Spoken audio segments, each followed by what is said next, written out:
વૃક્ષો એ વાવવાનું એની અંદર કામ છે।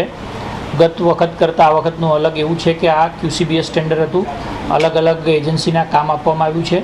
40 લાખથી વધુ વૃક્ષો વાવવા માટેનું મેપિંગ એટલે કે કયા વૃક્ષો ક્યાં વાવશું એ માટેનું પણ આયોજન થઈ ગયું છે। આ વખતના ટેન્ડરની અંદર આપણે 90% સર્વાઈવલ રેટ ઉપર 100% પેમેન્ટ આપવાનું જે નિયમ છે એ આપણે નક્કી કરવામાં આવ્યો છે। QCBS ટેન્ડર કરવાની જરૂરિયાત આ વખતે એટલા માટે પડી કે આપણે ક્વોલિટી પણ મેન્ટેન કરી શકીએ, એટલે 60% ક્વોલિટી 40% ફાઇનાન્શિયલ, ટેકનિકલ અને ફાइनेंशियल આ બંને સાથે કરી અને આ વખતનું અલગ ટેન્ડર બહાર પાડવા। पौधे के नाम पर भी अहमदाबाद म्युनिसिपल कॉरपोरेशन में बड़े पैमाने पे भ्रष्टाचार चल रहा है।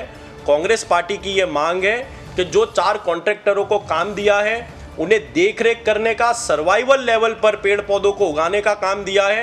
पहले तो प्लॉट को आइडेंटिफाई किया जाए कि फिर बाद में डेवलपमेंट प्रोजेक्ट के नाम पर उन पेड़ों को काटा ना जाए और इन कॉन्ट्रैक्टरों को जवाबदारी दी जाए कि यदि ये पेड़ पौधे तो इनकी जिम्मेदारी है कि 2 वर्षों में इन पेड़ पौधों का जो सर्वाइवल रेट है उसको बढ़ाया जाए, क्योंकि पिछले कई वर्षों में हमने देखा है कि डेथ रेशियो लगातार बढ़ता जा रहा है और कहीं ना कहीं Ahmedabad municipal corporation 1 million 3 million trees उगाने के नाम पर अहमदाबाद शहर की जनता को गुमराह करने का कार्य कर रहा है।